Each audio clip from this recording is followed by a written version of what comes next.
Assalamualaikum warahmatullahi wabarakatuh.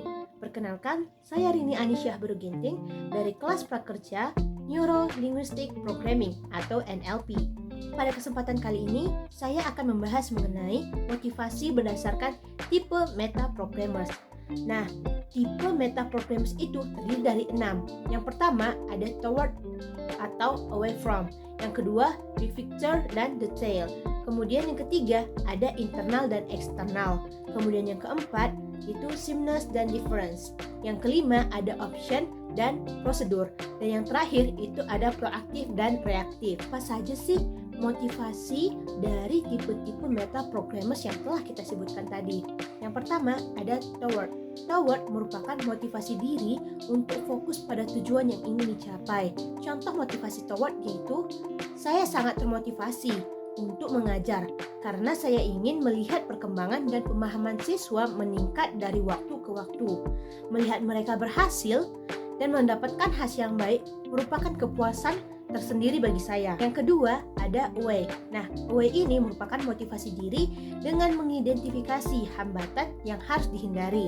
Contoh dari motivasi away yaitu saya merasa sangat termotivasi untuk memberikan pengajaran yang berkualitas dan mendidik dengan baik agar dapat menghindari kemungkinan ketidakpahaman atau kesalahpahaman yang dapat mempengaruhi kemajuan belajar siswa.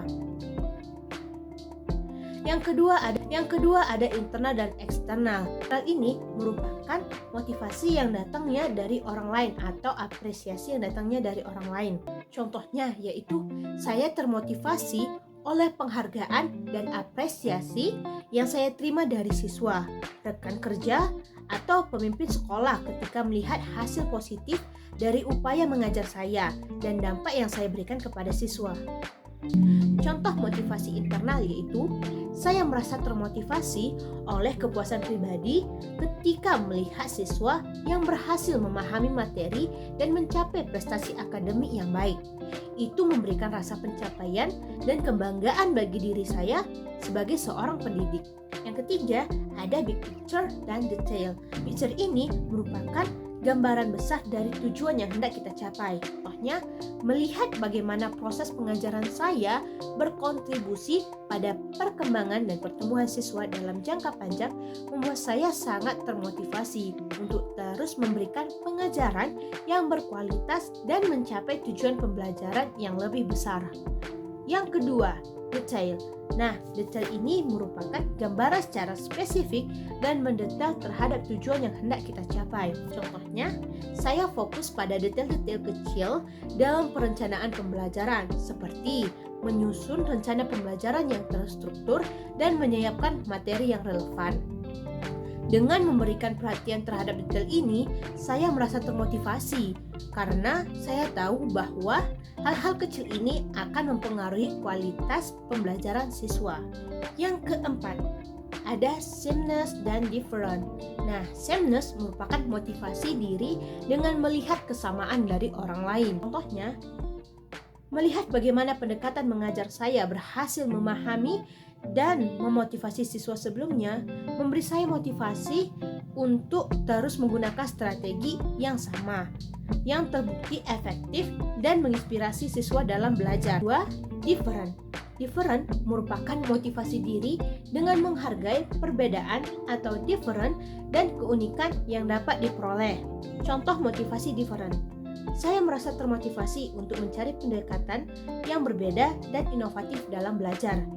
Saya ingin memperkenalkan metode-metode baru, teknologi pendidikan, atau aktivitas kreatif yang dapat membedakan pengalaman belajar siswa di kelas saya. Yang kelima, ada option dan prosedur. Option merupakan motivasi dengan menetapkan pilihan yang dapat menggali berbagai pendekatan atau strategi untuk mencapai tujuan. Contoh dari motivasi option yaitu merencanakan berbagai pilihan metode pengajaran yang berbeda dan menyesuaikan pendekatan dengan kebutuhan individu siswa. Memberi saya motivasi karena saya merasa memiliki fleksibilitas dan kebebasan untuk menyesuaikan pembelajaran agar lebih efektif dan menyenangkan bagi siswa. Yang kedua, ada prosedur. Prosedur merupakan motivasi yang muncul dari rutinitas yang teratur dan struktur. untuk membantu Anda tetap fokus dan produktif. Contohnya yaitu, saya termotivasi oleh rutinitas dan prosedur yang terorganisir dalam proses pengajaran. Dengan mengikuti langkah-langkah yang jelas dan terstruktur, saya merasa lebih siap dan dapat memberikan pengajaran dengan kualitas yang lebih baik. Keenam, ada proaktif dan reaktif. Proaktif merupakan motivasi yang muncul dari inisiatif diri sendiri. Contohnya yaitu, saya merasa sangat termotivasi untuk menjadi pendidik yang proaktif dengan terus mencari dan menerapkan inovasi dalam metode pengajaran.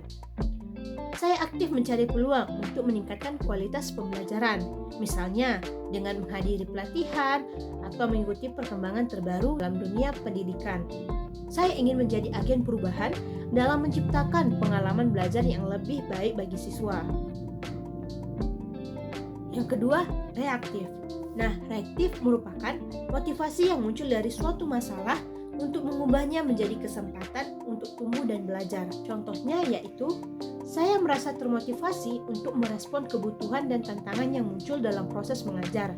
Ketika siswa menghadapi kesulitan atau ketidakpahaman, saya merasa terdorong untuk mencari solusi yang tepat dan memberikan bantuan yang dibutuhkan. Saya berusaha untuk menjadikan setiap kesalahan atau masalah sebagai peluang untuk belajar dan meningkatkan pengajaran saya.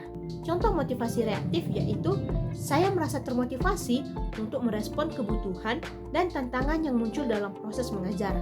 Ketika siswa menghadapi kesulitan dan ketidakpahaman, saya merasa terdorong untuk mencari solusi yang tepat dan memberikan bantuan yang dibutuhkan.